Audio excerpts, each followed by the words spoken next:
Al pase del lunes, Alfredo, ¿cómo le va, Débora? ¿Cómo andan? Muy bien, encantado. ¿Cómo anda, Johnny? ¿Todo Muy bien, bien, querido? ¿ustedes? ¿Todo bien? Bien, todo tranquilo, por Bueno, supuesto. me alegro mucho, ¿eh? Un día difícil para conmemorar los 20 años, claro, ¿no? Del 2001, tenemos a Alberto con la reelección, tenemos de todo.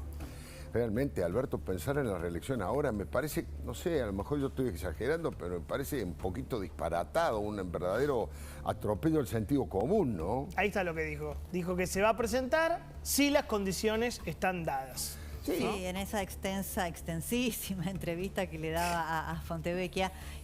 A ver, por supuesto que a uno le suena hasta absurdo, ¿no? Que él lo plantee, fue ante una pregunta, pero no le queda otra alternativa, porque el nivel de debilidad que tiene Alberto Fernández hoy en el ejercicio de su función lo obliga a decir esto que suena disparatado. Es para evitar el patorrengo, ¿no? Y Como bueno, hablamos siempre. No lo evita, de todos modos, no lo evita. ¿Tenés la imagen de que lo habíamos preparado, no nos entró? Mirá.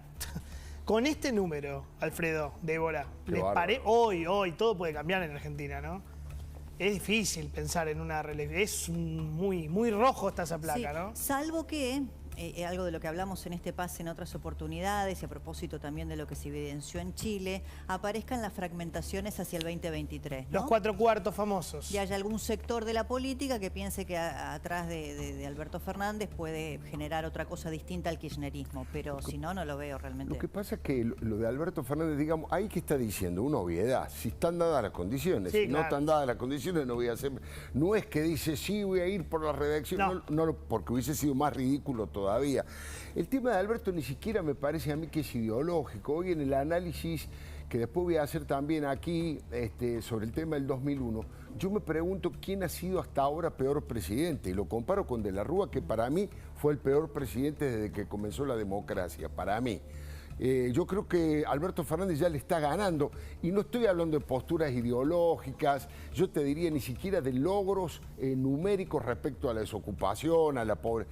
Estoy hablando de una falta de capacidad de conducción, de una falta de liderazgo que es, me parece, lo que más asusta a la gente, lo que más preocupa y lo que más siembra el caos. Es el intangible, porque vos tenés los números que no le pega una. Tenés más inflación, más pobreza, los muertos del COVID. Vamos a hacer 2 horas con números negativos. Pero después está lo que decís vos, que es lo intangible, que es la conducción política, el liderazgo. No tiene nada.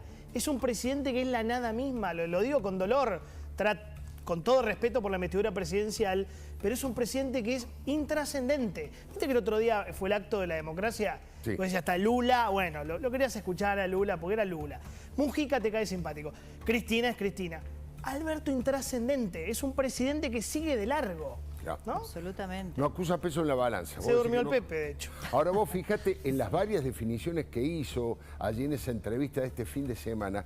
Hay una que me parece donde él intenta diferenciar, intenta, siempre con la palabra algo intenta, después se cae porque lo tiene que aguantar con los hechos. Claro. Cuando uno dice algo con el pico, lo tiene que aguantar con el cuero, dicen los gauchos. Exactamente. Vos fíjate esto que él declaró respecto de que su único jefe político, ahí lo está diciendo, el último jefe político que conocí fue Néstor Kirchner. Nunca más tuve un jefe político. ¡Epa! Con Cristina somos compañeros de ruta, es un escenario muy complejo. Pero Bueno, en la ruta, ¿quién es el piloto y quién es el copiloto? claro, pero digamos, no es cierto eso tampoco. Mentira. Eso no es cierto en absoluto, porque claramente Cristina es la jefa del jefe del Estado a todo motivo, para todos los motivos que haya que pensarlo. Entonces, ese disvalor a él lo deja fuera de la cosa. Él sin Cristina no puede ir ni siquiera a la interna porque no tiene un voto propio. Claro. Y con Cristina pasa a ser un sometido, que es lo que es ahora, ¿no? Bueno, no le queda otra alternativa que decir que es compañero de ruta, él es el presidente, Claro, ¿no? Con Alberto era el jefe de gabinete, digamos,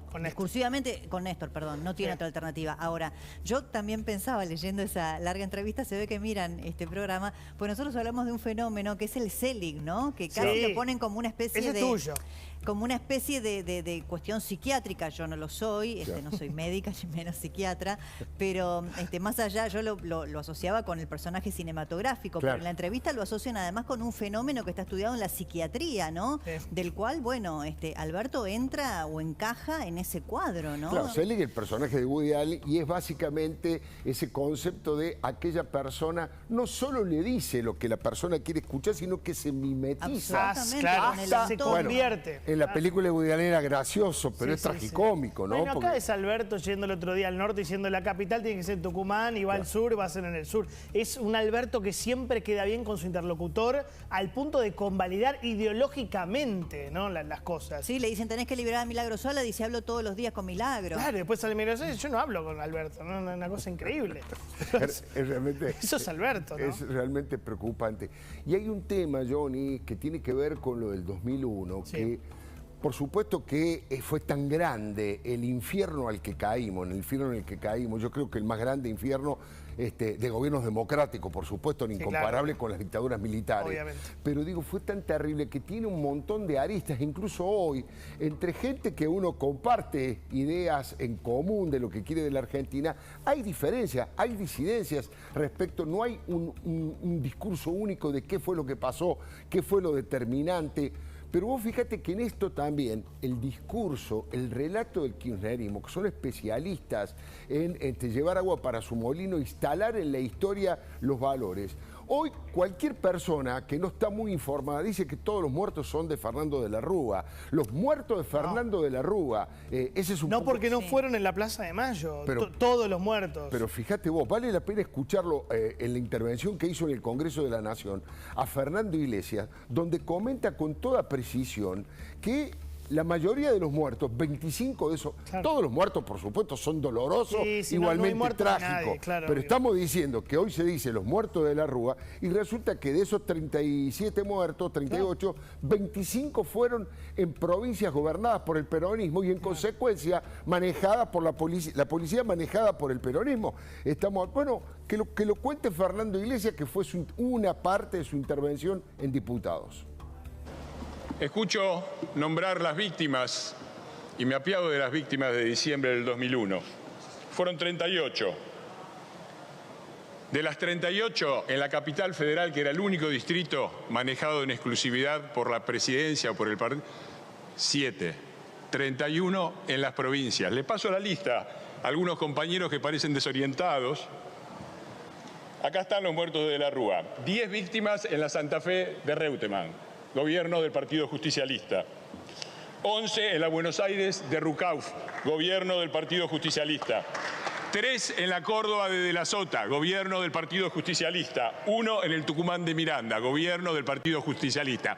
25 en lugares, en provincias, bajo el control del Partido Justicialista y con policías en manos del propio Partido Justicialista. ¿Saben quién fue el único que fue a juicio?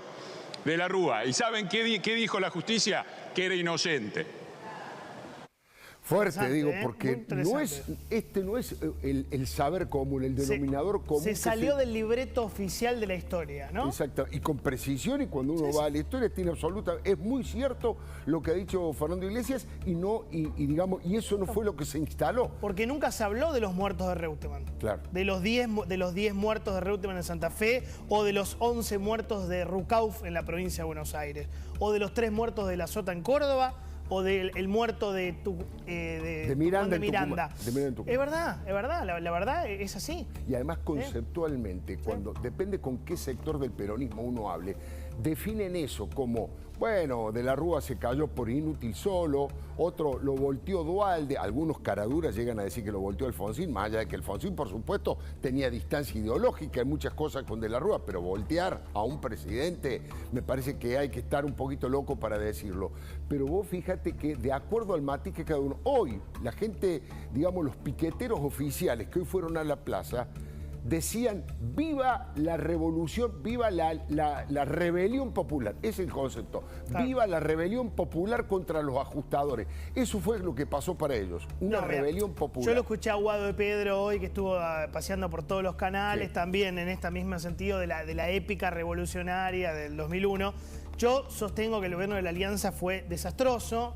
Yo lo recuerdo, era chico, pero lo recuerdo muy bien. Sí. Empezando con el impuestazo de Machinea, siguiendo con la oblea docente, pasando por las coimas en el Senado, el grupo Sushi, la interna, efectivamente, que tenían de la Rúa y Alfonsín, que le terminó saliendo caro, el corralito del Megacanje. Ahora bien, dicho esto, dicho que fue muy malo económicamente, políticamente, que no tenía liderazgo de la Rúa, que gobernaban más los hijos que él, nadie puede desconocer el rol del peronismo. El rol preponderante del peronismo en ese empujón final y esa liga de gobernadores que todos recordamos, dentro de los cuales estaban Néstor Kirchner, Reutemann, Miranda, Rucauf y todos los intendentes del conurbano, los intendentes del conurbano que encabezan en muchos casos a los saqueadores. Pero tenemos la gran posibilidad hoy de que nuestro invitado es Santiago Kovadrov, alguien que estuvo, obviamente, vos eras muy chico, pero Santiago y yo no éramos chicos y vivimos muy de cerca lo que fue ese verdadero drama. Y me gustaría que Santiago nos pueda hacer una reflexión del 2001 y también en comparación con lo que pasa ahora. Muy buenas noches, Santiago, ¿cómo estás? ¿Cómo estás? ¿Qué tal? ¿Cómo están ustedes? Bien. Hola, Santiago. Yo tengo la impresión, esto es, por supuesto, en parte lateral a lo que están conversando ustedes, pero también creo que es importante. La lógica que gobierna la interpretación de lo ocurrido en el 2001 sigue siendo maniquea. Se trata de saber quién es la víctima y quién es el verdugo. El discurso oficialista en relación a los hechos del pasado es el mismo discurso que se emplea en relación a los hechos del presente y yo juraría en relación a los hechos del futuro. Se trata básicamente de situarse en el lugar de la víctima de un atropello fundamental al pueblo. Entonces, en el 2001 no tuvo lugar una crisis política que afectó la gobernabilidad de la nación por obra del cuerpo político, de la crisis económica. Hubo un verdugo. Ese verdugo naturalmente debe pagar las culpas que permitirían que el inocente recupere la palabra. Entonces, ¿en qué está lo que podríamos llamar el oficialismo de hoy?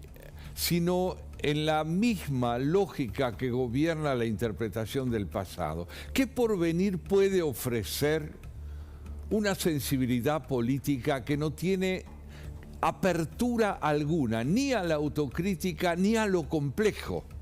Lo complejo le aterra al kirchnerismo, ¿no? ¿Por qué? Porque implica pensar, que es una actividad infrecuente en el oficialismo. Un presidente que puede hoy proponer el tema de su candidatura presidencial en el medio de una crisis que demanda responsabilidad de duelo. Digo duelo para hablar del sufrimiento. Entonces, ¿qué es lo que estamos viendo en relación al 2001? Que sigue teniendo vigencia la misma insensibilidad que hubo en aquel momento, que hubo una antes y que habrá una en el presente durante largo tiempo, porque no puede pensar el oficialismo. Permítanme una sola palabra más. ¿Qué es pensar? ¿Qué quiere decir pensar? No se trata de leer a Aristóteles, se trata de tener sentido del matiz. Cuando uno ve una realidad, privilegia lo complejo, evita los esquematismos, se aparta de los planteos redencionales, rehúye las polarizaciones, es decir, obra como un ser humano en lo que tiene de más digno, que es la racionalidad. Ahora, ¿por qué se promueve la irracionalidad y el esquematismo? Porque no se quiere civilidad. Se quiere sometimiento popular a consignas estériles que no abren el camino del porvenir y del crecimiento, y porque sienten repugnancia por la educación. Brillante. Es espectacular. Me parece espectacular, ¿no? Y me quedo pensando si es posible que vos, Santiago, intentes o nos hagas comprender a nosotros por qué en aquellos años, 20 años atrás, hubo semejante nivel de revuelta popular en el que fue transversal, ¿no es cierto? Porque la clase media que se movilizaba gritaba piquete y cacerola, la lucha es una sola. Y por qué hoy, 20 años después, con una crisis económica y social de una enorme profundidad, y vos además mencionaste el duelo, los muertos del COVID, eso no se da. Eso no sucede. Bueno, es una conjetura lo que voy a hacer, ¿no? Pero yo diría lo siguiente. En el 2001 preponderó la idea de que había que terminar con la vida política, que se vayan todos. Claro. En el 2021 lo que prepondera es la idea de que sin política no tenemos porvenir nacional. Por eso me parece a mí que en los sectores opositores al oficialismo se está tratando de tramitar el sufrimiento, el dolor, la disconformidad en el marco de propuestas que no rompan con la institucionalidad, sino que le devuelvan a la institucionalidad la posibilidad de resarcirnos de aquellas barbaridades que en el 2001 destrozaron a la nación. Santiago, hubo un aprendizaje impresionante. Muy bien, hubo un aprendizaje. ¿Cuál fue el aprendizaje que hubo? La capacidad de capitalizar el fracaso. Porque la rebelión del 2001 no le abrió camino al porvenir, sino a la desesperación. Es tremendo lo que dice. Yo no soy, lo veo optimista, yo tengo mis dudas. Me parece espectacular, obviamente, con una sabiduría y con un nivel de reflexión y de abstracción extraordinario, como es costumbre de Santiago Kovadov.